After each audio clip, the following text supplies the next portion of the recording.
Hello. Teddy wanted to say hi. So, Teddy is not going to cook, but he will have an occasional appearance, and if you hear his little bell, then you know who's running around. Welcome to my countryside kitchen. It's my first video. How exciting. It's all very new. I will figure things out as I go because making this first video has been in my mind for a very long time and I just kept hesitating. But I think I'm just gonna do it. This is not a professional chef's kitchen. This is my kitchen, my home kitchen, where I cook, where I feed my boys, and it's the true heart of the house. It's pouring down with rain right now outside, so I may show you a little bit. Shall I? So this is the British weather. It is the 3rd of September. I'm still wearing white shorts. In fact, I did a school run today. Let me just pop you back in.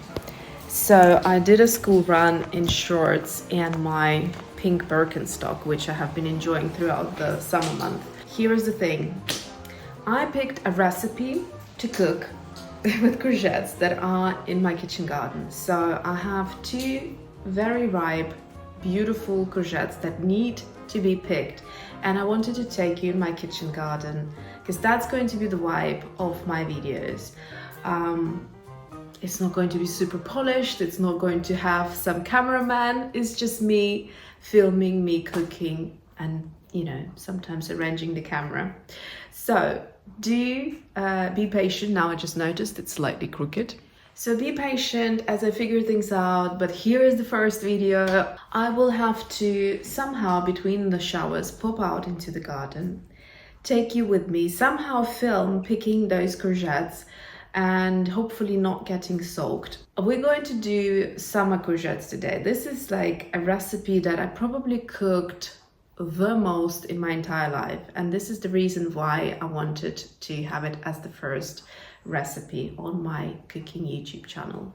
It's so simple, it's very flavorsome, and if you're someone who's not into courgettes, I can have a whole plate of them on my own, okay? And I didn't used to be a courgette fan, so hopefully that will kind of give you an idea. I call it the summer courgette because, like everything, tastes the best when it just popped out of the organic soil. You have grown it, you picked it from the kitchen garden, and you're cooking with it. That's obviously the best way. But not always do we have, you know, the season to grow things. So as we will be going into kind of autumn and winter, I will be buying things from the farmers markets or just regular supermarkets, grocery shops. I will be just doing what everyone else does. But in the summer months, I have a nice kitchen garden going. It's modest, but it sort of has enough. At the moment, I have tomatoes, leeks, courgettes, some runner beans, peppers, and various herbs. I have a big shrub of sage, which is great. It looks so beautiful. It just like, you can't kill it. It's so huge. I cut it down, and every year, not even every year, a couple of months later, it comes back almost to the same size. So, but it's great for a little tomato soup that I will be making that I have kind of invented not too long ago, and it was seriously the best tomato soup I have ever had, and according to my son, that is the best tomato soup. So I don't know, you be the judge, but hopefully you will like it. Let's focus on the courgettes today. I hope enough of the intro, and it seems to have calmed down with the rain. I also want to make a cup of coffee, but I don't think I have the time, so I'm not gonna risk it. Let's go in the kitchen garden. I'll take you with me, somehow arrange the filming, and we will be cooking this recipe. Okay, so we have to be relatively quick. Find those courgettes, snip them off, and get inside as quick as we can. Oh, while we're here, maybe I'll show you a couple of things that I have here. I also have this spinach tree, which is a new plant to me. So, let's see. Oh, he's grown. Look at him. He's right there. Just gonna snip some leaves off to get in. And here we have beautiful courgette. Look at him. Big boy. Okay, the key is to not let them be, or growing rather, too much, so they are then over ripened, and you don't want that. Okay, this one is a bit tricky to cut, but they're so spiky, these bad boys. All right, let's get in here somehow. Okay, it's a tricky job, but it's raining. Oh no, it started pouring down. Okay, this one is a funny one. Okay, let's run inside and cook. So we've got beautiful 2 organic courgettes. So they're a bit funny shaped, but really they didn't have any chemicals to grow. That is the most beautiful thing about living in the countryside. So let's talk about ingredients. I have pre-washed the courgettes, and this is what you will need. Not that much at all. Cheddar cheese. This is mild. So if you really want to know, this is 75 grams, but I never cook with precision. It really doesn't matter. If you only have 50 grams, don't run to the shop to get more. If you have 100 grams, you know, that's all fine. Cooking is not as precise as baking is, so you're good. About 2 tablespoons of mayonnaise, 1 clove of garlic. I have quite large ones here, so I think actually for this amount I'll go for this kind of small, like probably it's close to a regular clove. I mean, these are ginormous, so it would be about half of a ginormous one. Then we will need dill, about a teaspoon of dill. What I do with my dill is I prep it.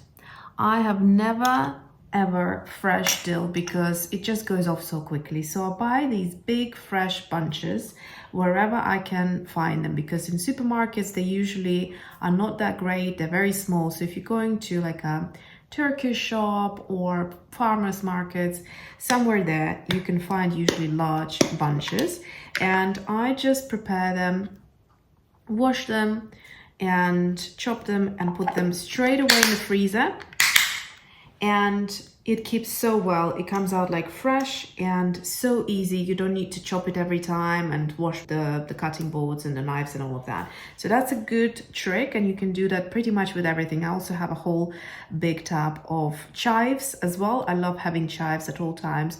You can also do it with parsley, but I have parsley most of the time growing in my kitchen garden, so it's very easy for me to just pop out and get some parsley. And then we will need some tools. So you'll need some sort of a grater, unless you're going for already grated cheese, but it's more economical to buy a big chunk of cheese and grate it yourself. I have KitchenAid that usually does the job for me if I want to do like a whole big chunk of cheese, and then we have enough for like a week. But if it's only a small piece, I'm going to use a simple little one to grate by hand. You'll need a garlic press. If you don't have one, you can chop your garlic. Silicone brush and a good knife, sharp knife that cuts well. Okay, so what are we going to do with this little bit here? I don't know, honestly. I think I'm going to slice it up as well. There's nothing wrong with it. It just grew this way. The sun has come out, and just before it was pouring down with rain again as I was making coffee. It's such a nice feeling when you're indoors, having that sort of a monsoon happening. By the way, yesterday I drove into London with Mason and I popped into Anthropology. We don't have Anthropology here in Cambridge, or at least I'm not aware, but this collection, oh my god, how cute. Totally unpractical because you can't really, I mean, it's gonna fall out of your hands, but you know, just do this. I love beautiful things. And these are small, by the way. and I don't eat chocolates. Before any of you start commenting how much sugar I put in my coffee. Yeah, so I collect sugar pots, and I've got so many kind of, you know, in my cupboards displayed. And this one was so adorable, I had to have it. So there you go. That's the little story of the day. With it as well, I got this beautiful butter dish, which I have been planning to make a cultured butter for quite a while. And I mean, look how beautiful. And it's going to be perfect for one of those long, you know, elongated, kind of smart looking butters. So let me know in the comments below if you want me to film that, because I was going to do it for me anyway. This morning I went to farmer's market and got some nice double cream and cultured yogurt, which you need with live bacteria. I only have Albert rye yogurt in my fridge right now, which I'm not sure is suited for butters, because it's not your traditional kind of a yogurt. It's a different type of a yogurt. It's more of a fermented milk product. Okay, coffee is done. This is going to be the vibe, by the way, of my videos. I'm hoping not too much chatting, but it will be kind of lifestyle as well as cooking. So it's not going to be those dry recipe type of videos. We're going to talk about books. I'm going to show and share with you latest cookery books that I buy, and I bought quite a few lately because we came back from summer holiday and I felt super inspired. And so I can do a review and show you those. Once, if you're interested, again, comment below. You know how it works here on YouTube. To get the channel growing, you need to participate, so please do. And also review products. Recently we got the Ninja Crispy. I have been using it daily, and I was so against an idea. Well, not so much against, but I kind of thought maybe it's just gimmicky. You know, a new product comes in, everyone talking about it, super trendy. And I thought, do I need it? Because every cupboard in my kitchen is now completely full, and I don't have space to just, you know, buy things. So if I do buy, then I need to make sure it's going to be used. And that air fryer has been used daily. So that is going to be the vibe for the videos. Okay, so let's start just by prepping a few things. We're going to start with the courgette, okay? We are going to slice the courgettes about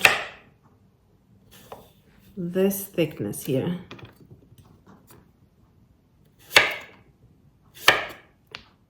Look at these baby ones. You probably could eat them in a salad like that. Okay, so here are our courgettes.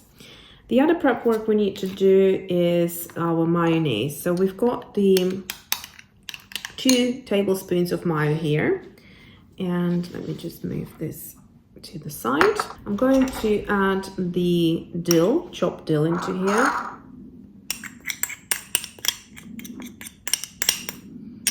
Smells so good. The key is always to put the fresh herbs back into freezer as soon as possible. If you leave the container, the box that you keep it in, out for a little bit too long, they defrost and they won't be as fresh next time. So if you want to keep them fresh, just constantly keep them frozen. So take a little bit and go place the rest back in the freezer. So that's your dill. And now the garlic. So if you don't have a press, you can just chop it. I prefer, however, to not bite onto small pieces of garlic, but kind of make it part of the sauce.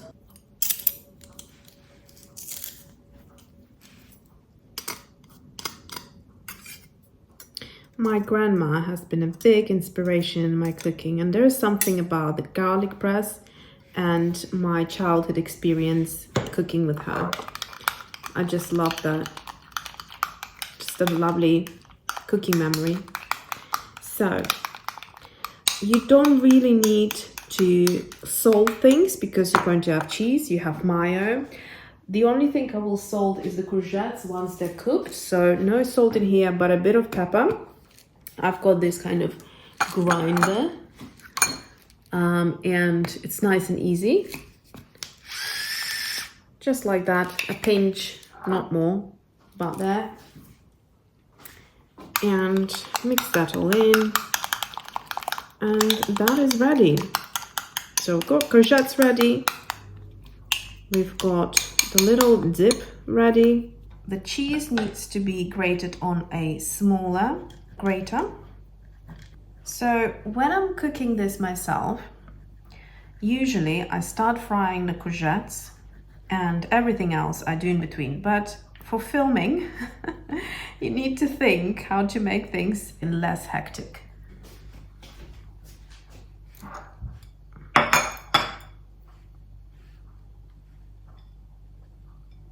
Teddy went to sleep somewhere. He loves to sleep when it's sunny and he loves to sleep when it's rainy. And today is a bit of both, so it's jackpot for him. Okay, I don't like wasting anything.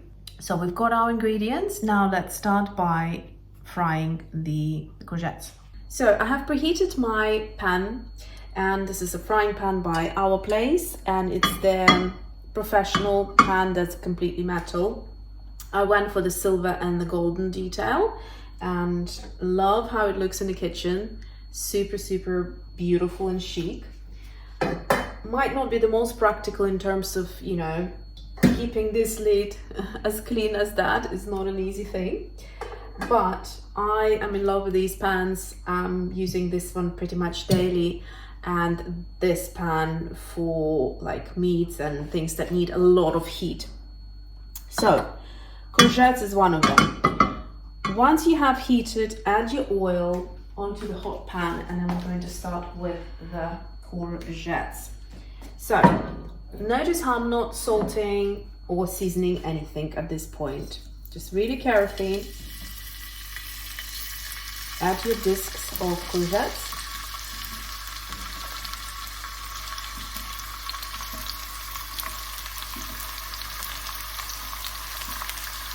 And they will need to cook quickly, so you don't want to cook them on low heat because they will go soggy. You want nice heat so they brown quicker, and that's how I cook the courgettes. These tiny ones I'll probably just leave for later. Space, I'll just squeeze them in.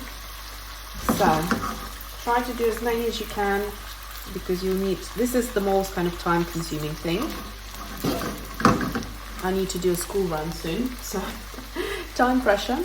So I'm going to crank it up and also use one of those, oh hello, one of those IKEA meshes. One of those, it helps with preventing splattering. Crank up the heat so they really kind of become golden on the underside. Okay, so let's check. We want to see color. No color, so it goes back. No color. We want to see gold. Beautiful gold. Meanwhile they're cooking, think of presentation. I always like to present these on a nice, pretty plate. Most likely I will need two, because they're best served as one layer, and we have enough for 2 layers here. So I've got 2 plates. These are usually my courgette plates, but I do use them for other things as well. This is a dish that you really have to be there, like you can't step away. Careful when you do this, because we have a high heat going and there's a lot of oil. You do need a lot of oil. They kind of need to swim in it. They're not absorbing the oil as much, but they're cooking faster in the oil. So this is not a tablespoon of oil situation when you're frying them. You need to be very generous. Okay, be careful. Once they start to get golden, switch off the heat so it's not as hot anymore for when you're turning. Okay, switch off the heat, and as you can hear the sizzling calming down, this is the time when you're going to flip them over. You're less likely to get oil splatters. So this is the color we're looking for.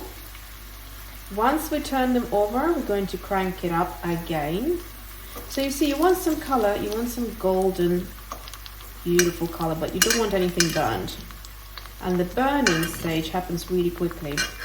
So that's why you need to stand right next to your frying pan. So you can see on this side, we've got a bit more heat. Okay, now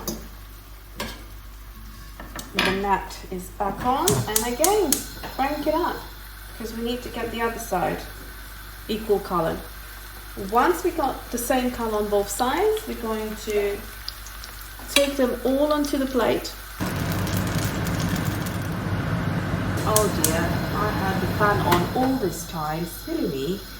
Okay, excuse my first video, it's going to be a bit of a mess. Okay, a bit, not too much. Okay, so I'm going to put it on higher heat, but not as high as before, because I will be with my back to this frying pan showing you what to do with the courgettes. So let's go back there.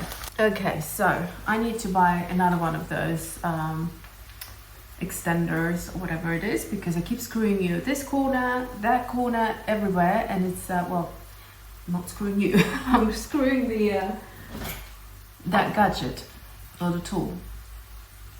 So that was the drawer that you were screwed on before. And watching my frying pan. Does it make sense? Okay. So on to courgettes. We have got our beautiful courgettes right here. This is the time to salt them.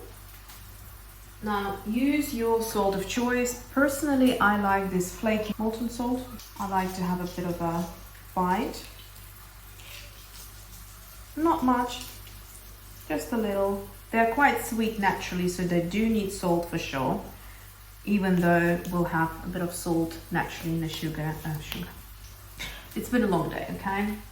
We have salt in the cheese and things like that. So wiping the plate, because presentation is the key.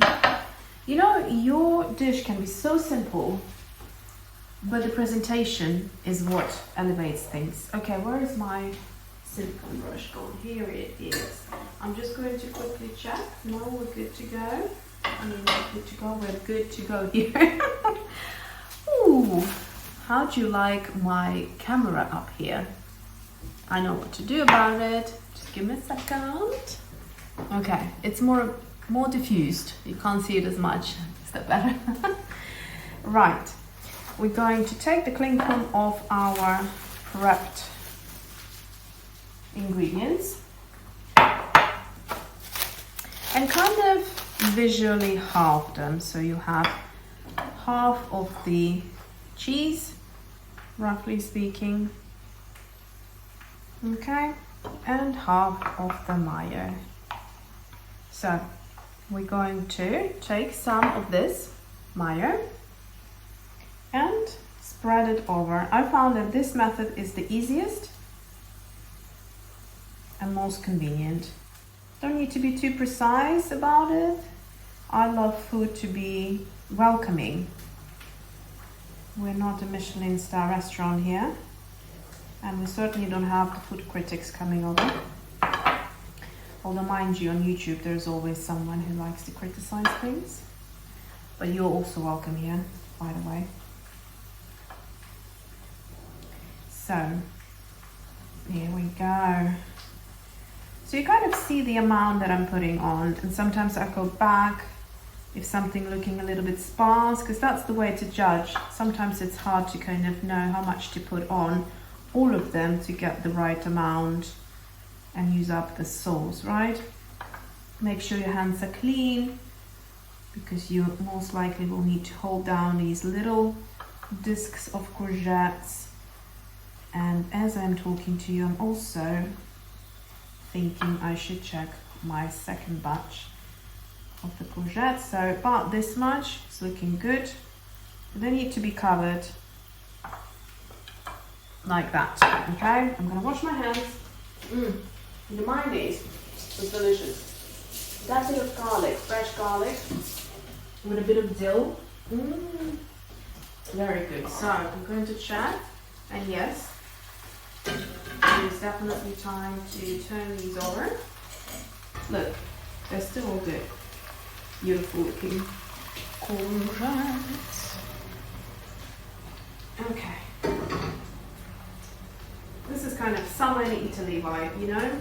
I do love courgettes, such a good vegetable. Okay, once this is done, I'm going to just with my hands sprinkle over the cheese and try to aim, hopefully, onto courgettes mostly rather than in between, because when whoever is going to be eating them, going to reach for one, they want to have the cheese on their courgette, not next to it.